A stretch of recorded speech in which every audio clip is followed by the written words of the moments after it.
This video is on section 2.5 notes, inverse functions. So first we're going to talk about the definition of a one-to-one function. So it says if a function, and that's important, we'll come back to that in a second. If a function has no two ordered pairs with different first coordinates and the same second coordinate, then the function is called one-to-one. So first, for an equation or for a relation like this to be considered a function, each x value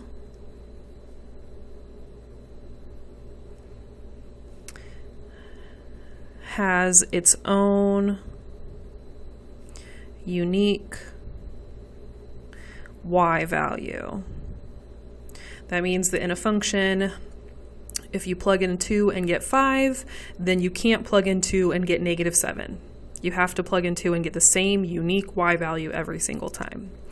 Now this definition says that kind of the reverse of that is true, that no two ordered pairs with different first coordinates and the same second coordinate. So this means that each y value has its own unique x value. So you can't have an input of 2 that gives you 5 and an input of 4 that also gives you 5. That doesn't work. So if we think about one-to-one, it means that when you look at all these ordered pairs of x and y numbers, that every x value is used once, every y value is used once. There can be no duplicates. That's what one-to-one means in terms of, ordered pairs. We'll look at it a little bit more with some of the graphs. So here, if we look at the x coordinates, 1, 2, 3, 4, 5, all the x coordinates are used once. So we're not going to see something that's not a function. We're not going to see an x coordinate when plugged in could give you 2 different y coordinates, 2 different outputs. And then if we look at the y coordinates, 3, 5, 4, 9, 0, we're not going to see anything with the same second coordinate that has 2 different first coordinates. So this is yes, it is one-to-one. Okay. This next one, if we look at the x coordinates, 4, -4, 2, -2, 5, this would be considered a function. Each of the x coordinates are different. There's not an x coordinate where the same input or x coordinate gives you 2 different outputs. However, when we look at the y coordinates, we have 16 and 16. These 2 outputs, 16 and 16, come from different inputs. 4 and 4 come from different inputs. So they have different first coordinates but the same second coordinate. So we would say no, this is not one-to-one. Okay, so that's how you can recognize it when you're looking at points. If you want to look at a graph and determine if a graph is one-to-one, then you just have to do the horizontal line test. So we know that we're talking about a graph of a function, and remember that functions have passed the vertical line test.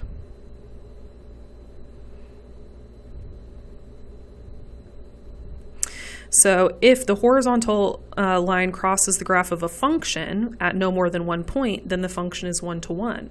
So for a function to be one-to-one, it has to pass the vertical line test first to make it a function, and then it has to pass the horizontal line test, and that makes it one-to-one. So if we look at an absolute value graph, we know already that that passes the vertical line test, but if you can see, it fails the horizontal line test because it touches 2 points at the same time. These are 2 different x coordinates that are giving you the same y coordinate. The y coordinate looks like it's about 2.5. So we're going to say not one-to-one. Here we have a cubic function, already passed the vertical line test because it's considered a function. And then here we're doing the horizontal line test, and it would only touch 1 point at a time. And so this is one-to-one.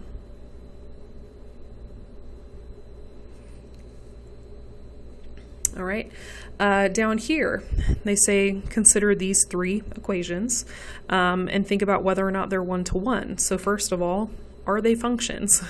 So we have an x squared function with some transformations happening to it, a square root function with some transformations, well, just one happening to it, and a cubic function. These are all the different types of functions we've been studying with our transformations and things like that. So we kind of already knew that they were functions. It already says it in the instructions. So they kind of hit the first thing. They all would pass the vertical line test. And then to be one-to-one, they have to pass the horizontal line test as well. So I'm going to draw a little sketch of what each of these graphs basically look like. So this is a quadratic. This is a square root graph. And then a cube root graph looks like that. And this first one would not pass the horizontal line test. So you'd say, no, it is not one-to-one. This would pass the horizontal line test, so yes, it is one-to-one.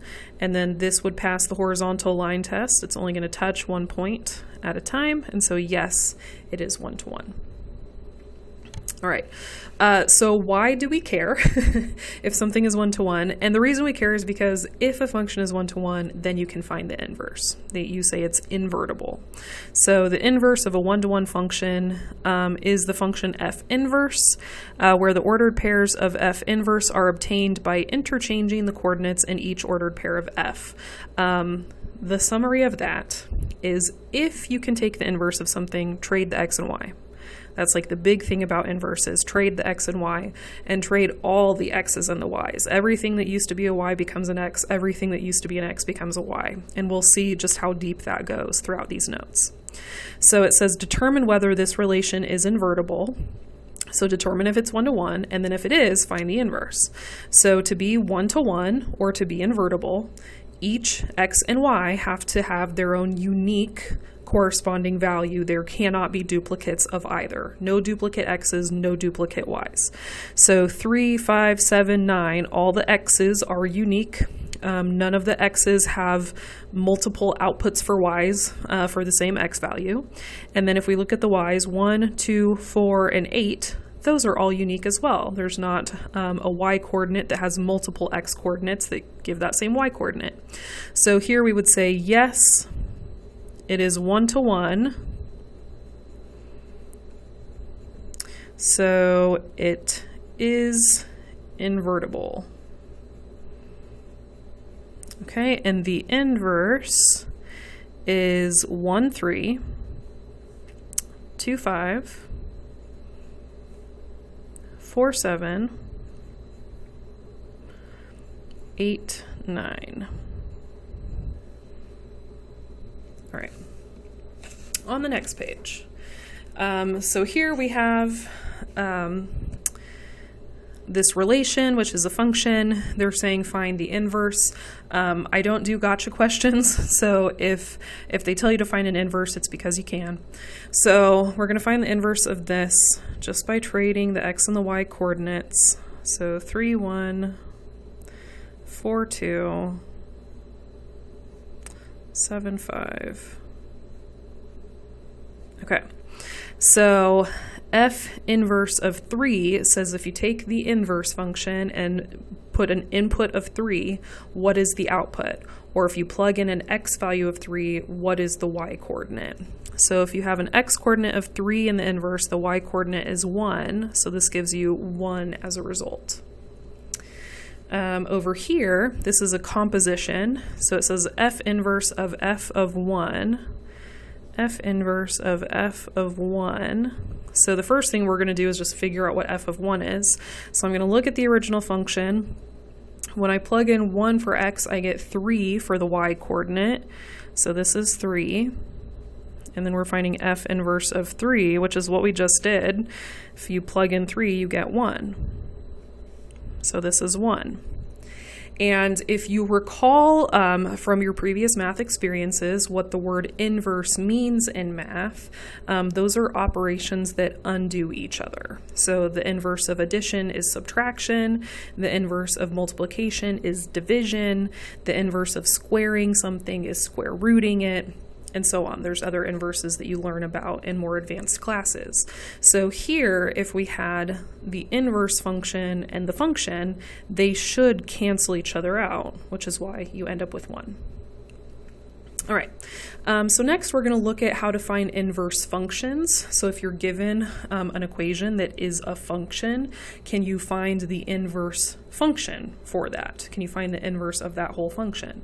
So one way to look at inverse functions, or to find them, is to think about the operations that have happened and then to undo those operations. So here we have an x value. The x has multiplied by 2, and then 1 was added to that result. So if we do the inverse of all of those operations, first we would subtract 1, and then we would divide by 2. So we would say our value for x, subtract 1, divide by 2. That's the inverse. So that's one method. Most students are not going to draw this diagram and are not going to think of it that way because it's just too much information in your head. So the way that we're going to do it is what the textbook calls the switch and solve method. You don't have to call it that. It's just taking the x and the y coordinate and trading them, because that's what inverses do, is it switches the x and the y values. And then because it is not really proper to leave an equation as x equals, we always do y equals, then you're going to go through and get the y alone. And to get the y alone, you're going to calculate, you're going to do all those inverse operations. So you're going to end up doing the subtract 1 and the divide by 2. And then you're left with the inverse function or the inverse equation. So first, to get the y alone, I would subtract 1. And then second, to get the y alone, I would divide by 2. And so y equals x minus 1 over 2. But this is y, right? Y represents the original function, and so I'm going to say y inverse, because this is the inverse function.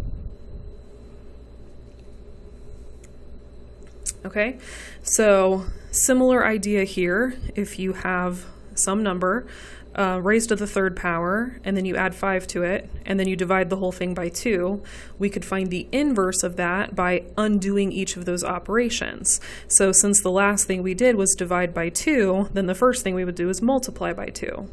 Since what we had done before that was add 5, then what we would do next is we would subtract 5. Since what we had done before that was cube the number, the next thing we would do is cube root the number. And so that's how we end up with this inverse function. If that's hard for you, as it is for most students, then we could just take the x and the y coordinate and trade them.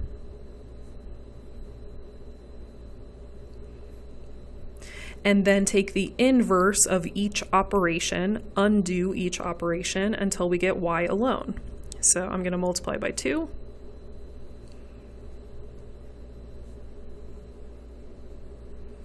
And subtract 5.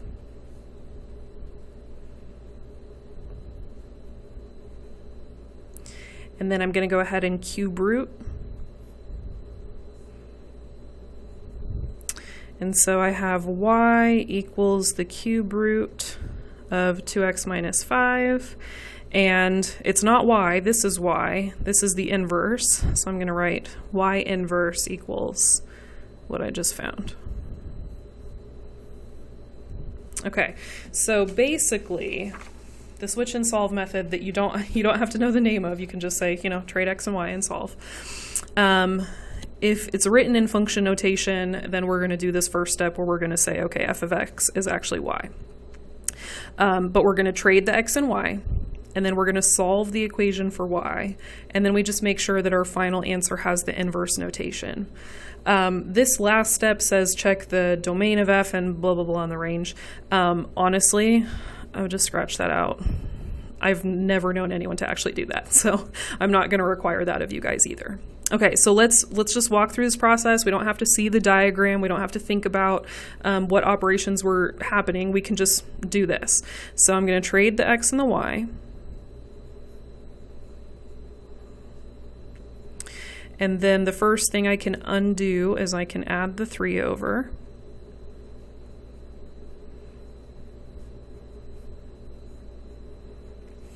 And then I can undo the square root, by squaring both sides.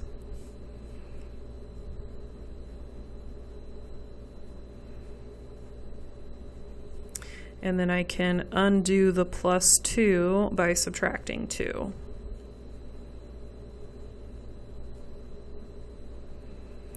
And this is the inverse function. Since the original function said f of x, it's proper for me to say f inverse of x when I write my answer. Like that. Okay, so now we've done a few examples. You probably are kind of seeing how that works. I do want to discuss this example because this is kind of unique, and that it's when we trade the x and y, it's going to have y in 2 places, and that makes it a little bit more difficult to get the y alone. So I'm going to say x equals 2y plus 1 over y minus 3.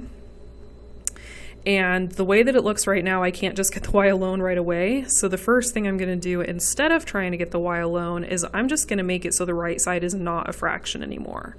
So I'm going to multiply by y minus 3 on each side. So that gets rid of that. And so on the right side, I have 2y plus 1. And then on the left side, I've got the parentheses and the x, and I can go ahead and distribute. So xy minus 3x. So right now, I've got y's on 2 different sides. I need all the y's to be on one side. So I'm going to subtract the 2y, and actually, let me write that. Different spot. I'm going to subtract the 2y.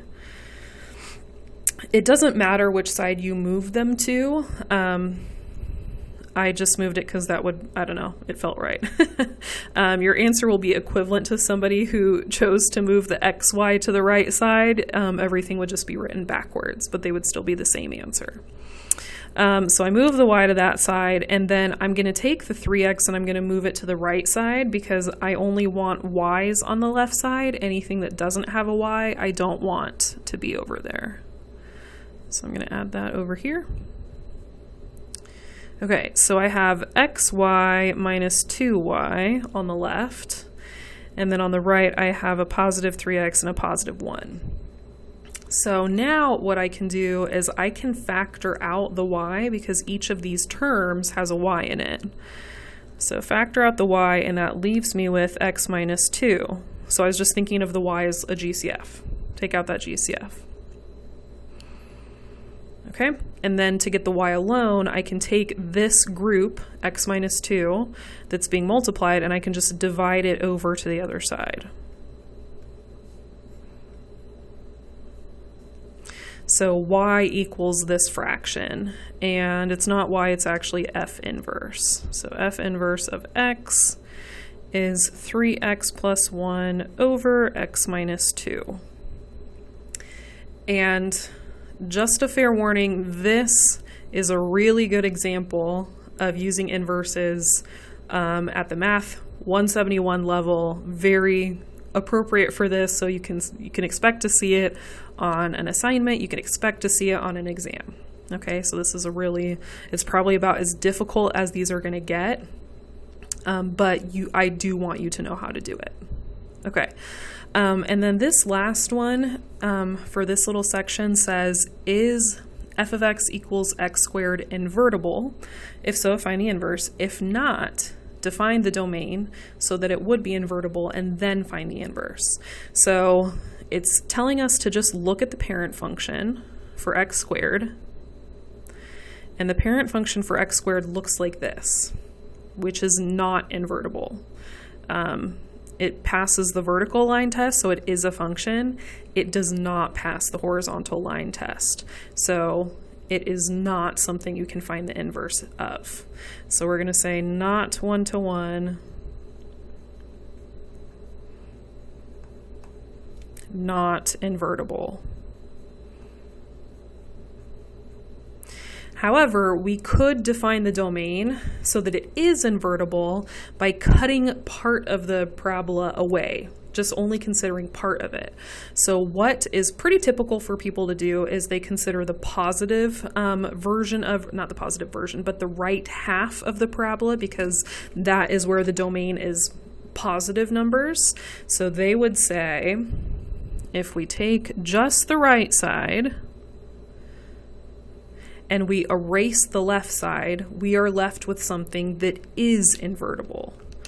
So if I draw it like this, now it passes the horizontal line test. So I would describe this function as f of x equals x squared, specifically with a domain of 0 to infinity.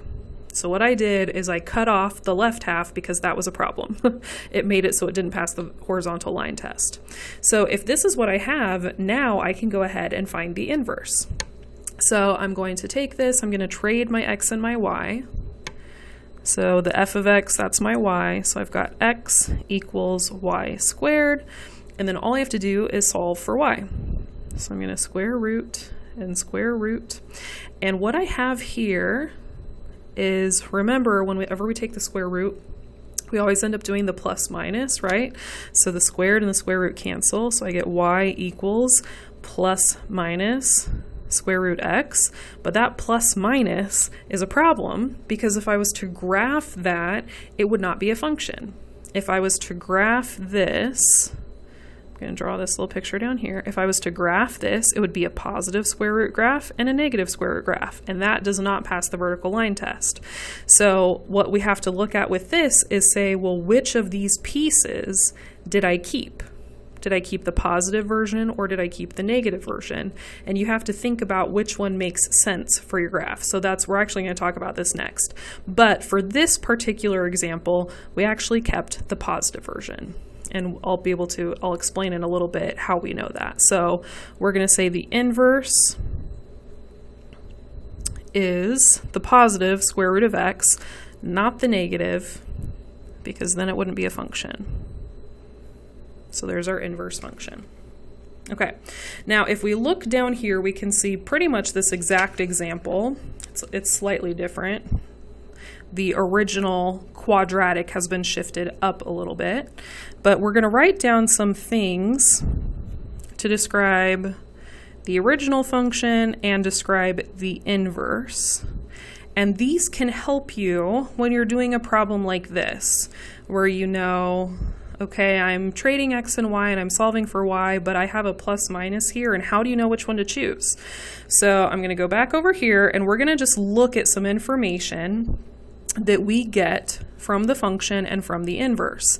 And what we've learned is that anytime you have a function and its inverse, their graphs are a reflection over the equation y equals x, over the line y equals x. And y equals x is this perfect diagonal line right here. So they are exact replicas of each other, like they've been folded over that line, reflected over that line. So the point AB from the function has become the point BA in the inverse function. Right here, you can see this vertex right here. It's on the y-axis, so it would have an x-coordinate of 0, and then I'll just call this C.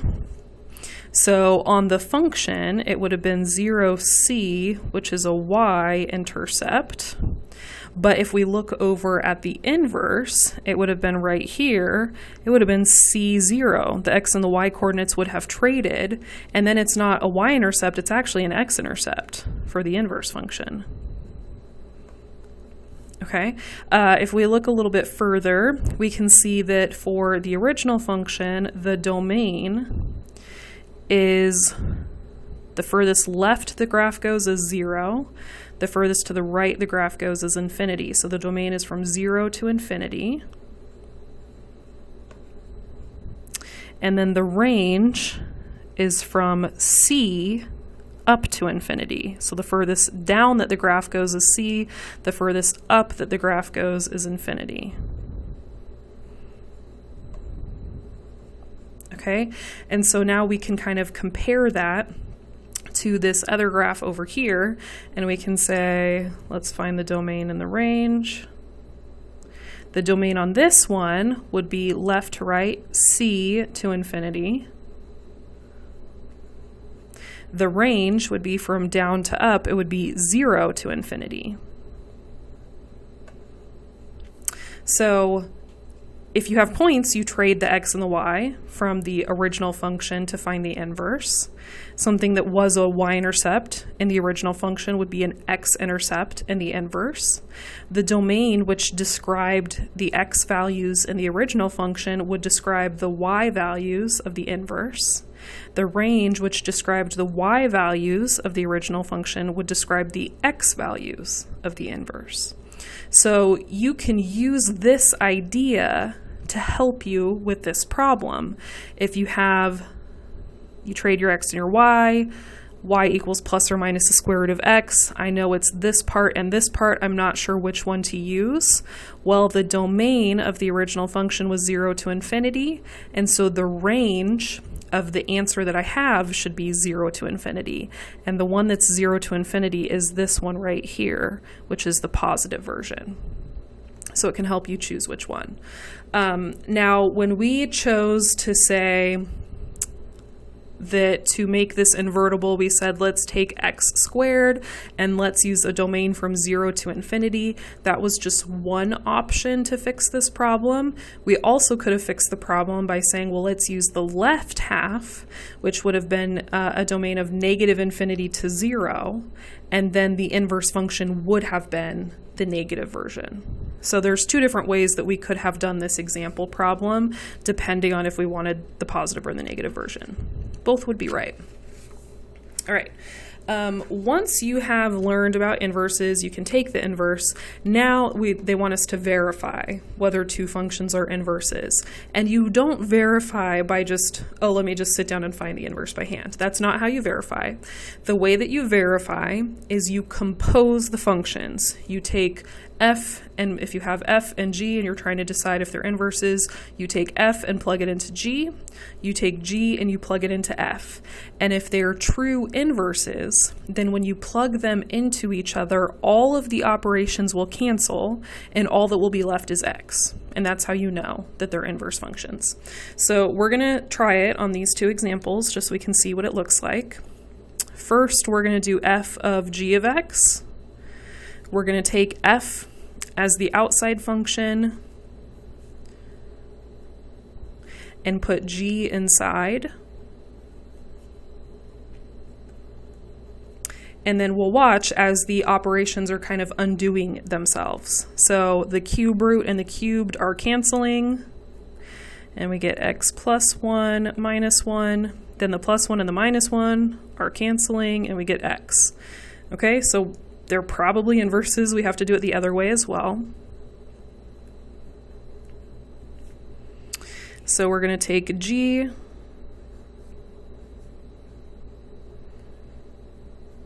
and plug f of x in. And here we don't really need those parentheses. That was just so I knew where to plug stuff in. So the negative one and the positive one cancel each other out. Then we have the cube root of x to the third, and the cube root and the third cancel. And so with both compositions, we end up with just x. The operations all canceled each other out, and so that means that these are inverses.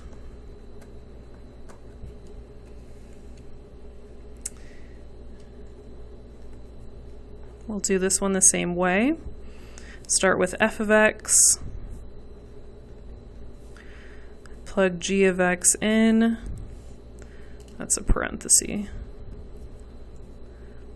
Okay, so multiply by 2, divide by 2, those cancel. Minus 1 plus 1 cancel. We just get x.